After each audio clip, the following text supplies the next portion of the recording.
very warm welcome from our podcast studio in London. I'm delighted to be here today with many of our customers. We've been focused on navigating the journey with AI and how we maximise the value to our employees and particularly our business. So today I'm really pleased to have with us here, we have Des. Afternoon. We have Rob. Hiya. And we have Terry. Hi there. Let's jump straight into it. So today we've been talking a lot about how we best navigate the future of Gen AI, particularly agentic AI. Things are changing rapidly, all about empowering our businesses in a way that hasn't simply been possible before. I'd like to hear your thoughts about how you're helping take the current capabilities of AI and finding specific use cases that make sense for your business and your customers and your internal teams. What are your thoughts, Des? So, look, we've taken a very open mind to it. We've been early adopters of some of the tool sets and enabled our staff with lots of training. So we do lots of promptathons. We take people through how they can use the tool and then empower people to go away and find good use cases.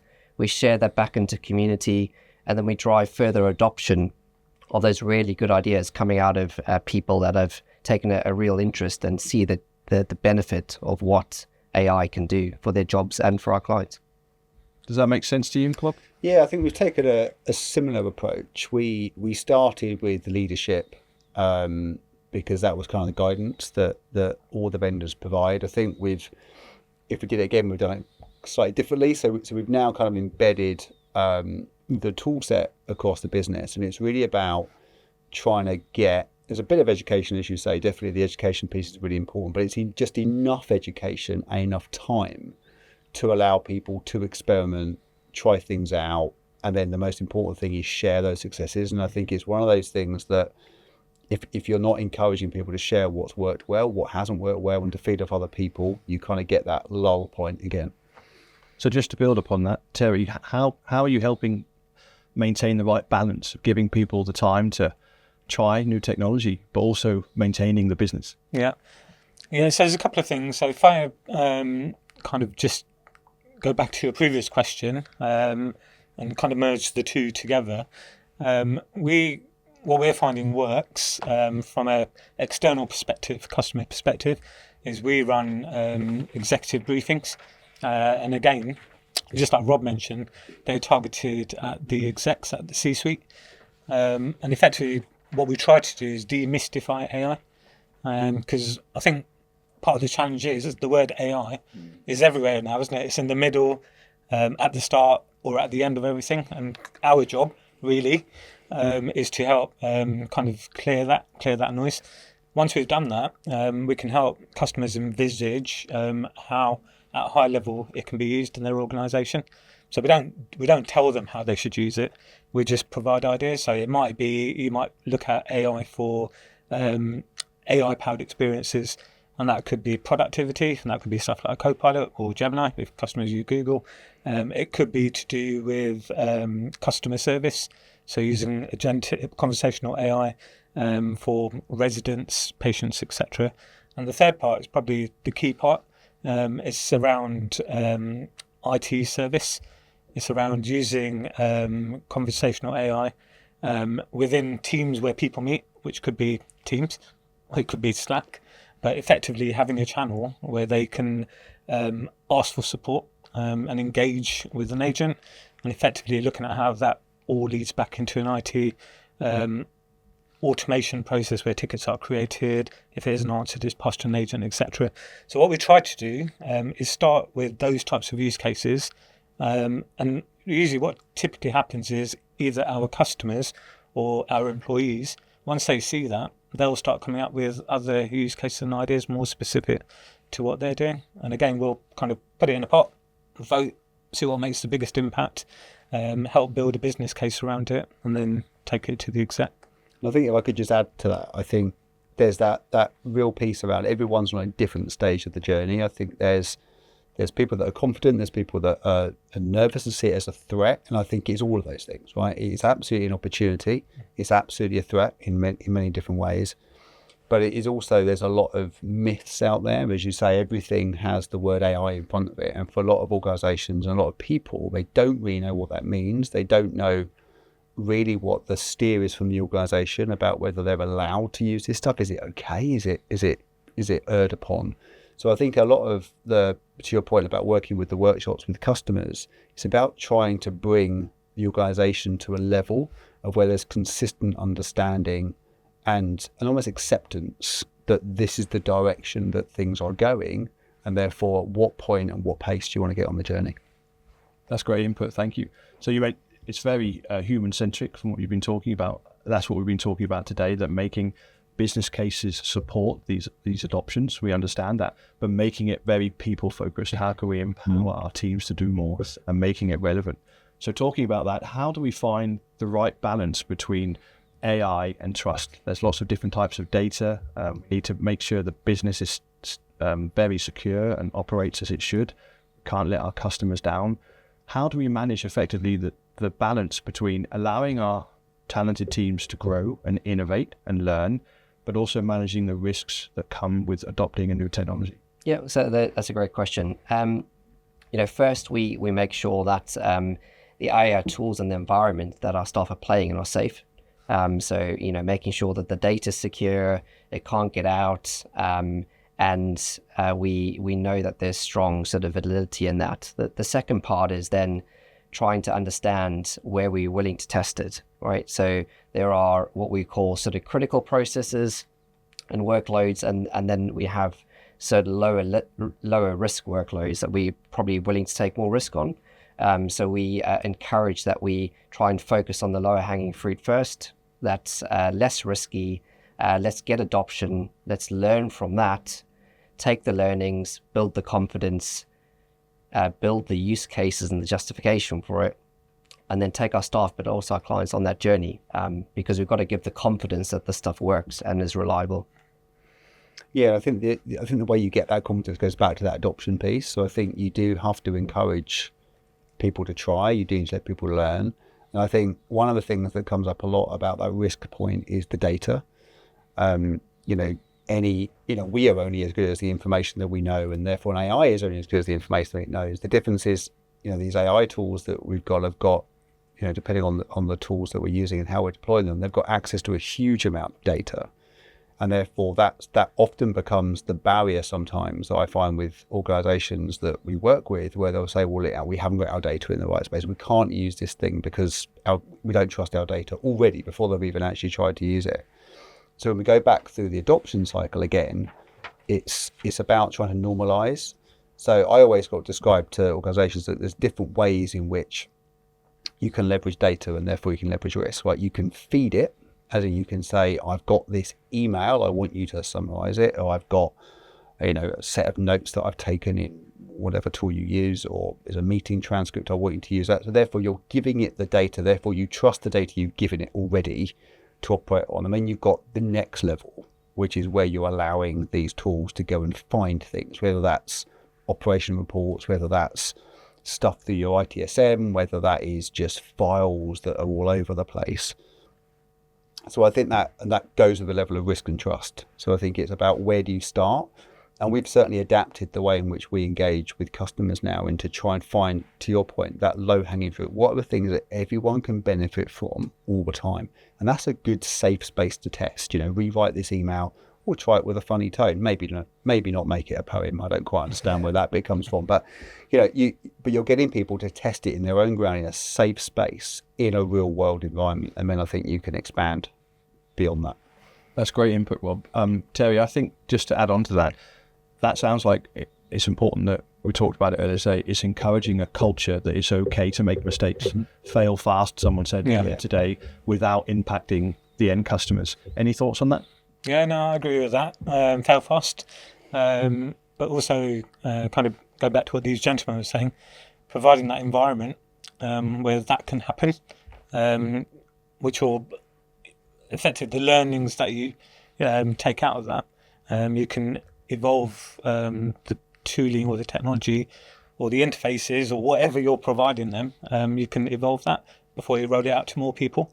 And then you've got your cohort giving you feedback I think the other benefit of doing that is a lot of organisations we speak to, a lot of stuff we do is predominantly in public sector. So sometimes the challenge is around data silos. Data lives in lots of different places. There might be duplication of data. The data might not be in the right state it needs to be. So if you are doing a controlled proof of value in a test environment, while we're working with the customer on deduplicating the data, looking at API-led integration, data-driven integration, centralizing where that data repository is, so there's one single source of truth. That kind of helps because they start these small proof of concepts, they see the value, they want to expand it, and then at that point they know that some of that data that they want to train it on is kind of ready to be opened up and moved into a production environment. But alongside that, we also then need to think about the governance around that and the biases.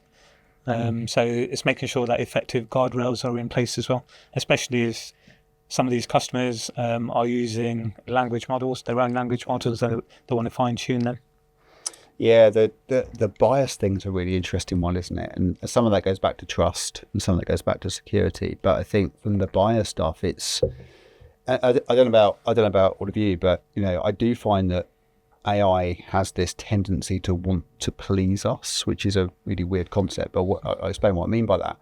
But the way in which you ask a question impacts the answer. And if I think about where this is a challenge for organisations and people generally, is we've never really had a tool before where that has been the case. If you think about something like automation, where it's an if this then do this then or basically programming concepts, right? It follows a set of rules.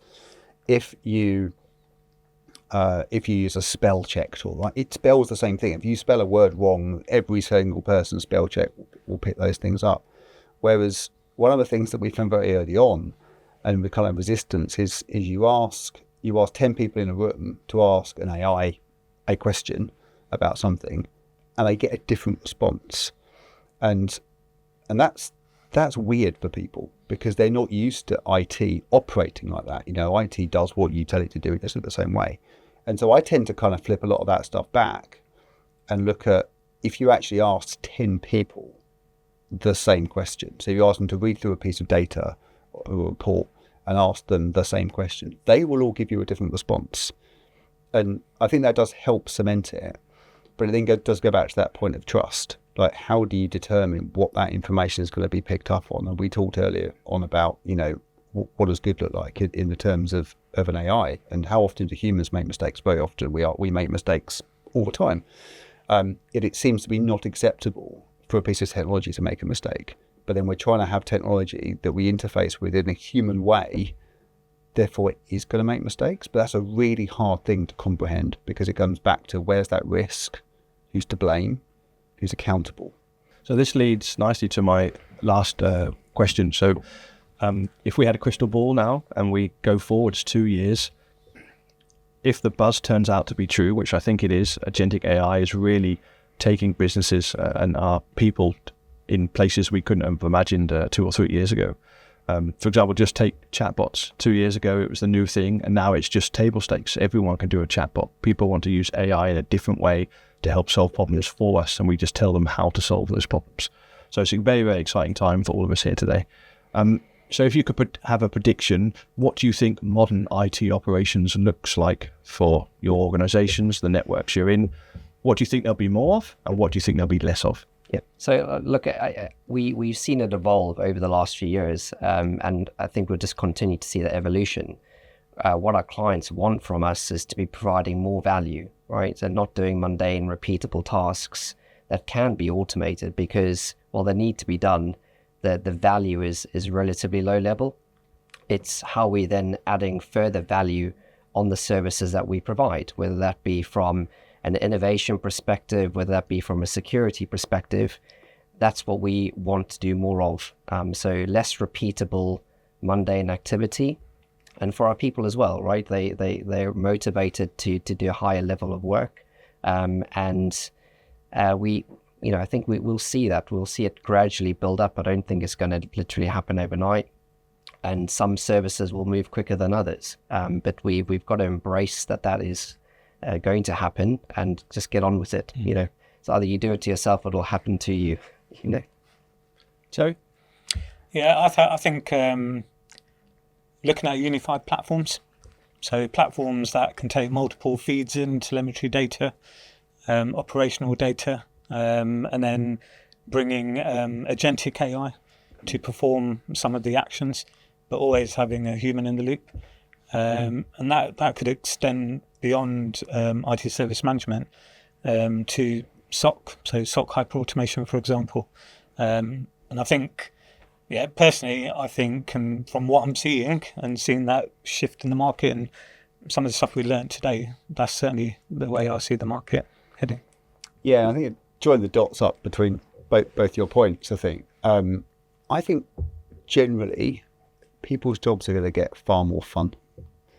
Every role, whether it's IT operations, whether it's sales operations, any role that all of us do, there are massive aspects of our job that are labour intensive, copying and pasting, pulling loads of data and those kind of things. And I think once we get that bit done, so we're using AI tools to make us more relevant and actually use what we are great at, right? Which is the real bit I think AI will struggle with is it's not human. It doesn't have emotions. It doesn't really build relationships. That's what we do as humans. And I think our role as IT service providers is to join those things up and use the machine to re-enable us to do those things that we don't really want to do, we're not very good at, and are quite boring. And I think that's the bit to me. I think it's never been a more exciting time to be in our industry. Rob, you just made me think there. I might be AI. Just those characteristics you talked about. Okay. Well, some of us have more emotions than others, so I can't leave that there. So I think actually I'll do one extra question. So just as our three takeaways here. So we've talked about making the use cases relevant. So we still need to find the ways to articulate the use cases. Try to remove the stigma from AI. That, as you said before, this should make jobs more fun and help our teams solve more of the challenges and make their daily work easier. I think that's a great takeaway. Number two was finding the right balance between innovation and risk. We have a responsibility ethically to make sure we're doing things the right way, but we need to find the right balance that allows our teams to and our companies to encourage innovation, to try new things. Otherwise, we'll just keep doing the same as we always have. And the third one is seeing how what we think will change over the next few years. I think the way organizations are set up will change. I think the way people solve tasks will change. And it's just trying to make that as visible as possible. So my last question to all of you is, what advice would you give anyone that's watching now in the next 12 months, if they're going to be successful in their AI journey? What would the top tip be from you to be successful? Look, I think you've got to be brave. You've got to be curious. And you really just have to embrace the whole thing. Right. Get on with it. Dive in. But be aware. I think you just answered our three things in one, I think. I echo that. But I think it's also, as human beings, we are resistant to change, right? Naturally. Organizations, typically, the bigger you get, the harder it is to turn quickly. And I think this is moving quickly. And I think you have to develop that foster environment where you can move at the right pace that suits your business, but you can do it quickly enough to recognise the benefits and work out the things in the background that you've got to do. I think my last laser points, but that don't forget about the security and governance. That's really important, and that's the thing that will make or break your adoption. Final thoughts, Terry? Yeah, mine is start today. Start small, celebrate successes, and iterate and expand. This is awesome feedback. So you heard it here first. If you want to be successful with your AI adoption, be brave, be curious, be responsible, and get started today. Thanks a lot for your time, gentlemen. Thank you. Thanks a lot. Cheers.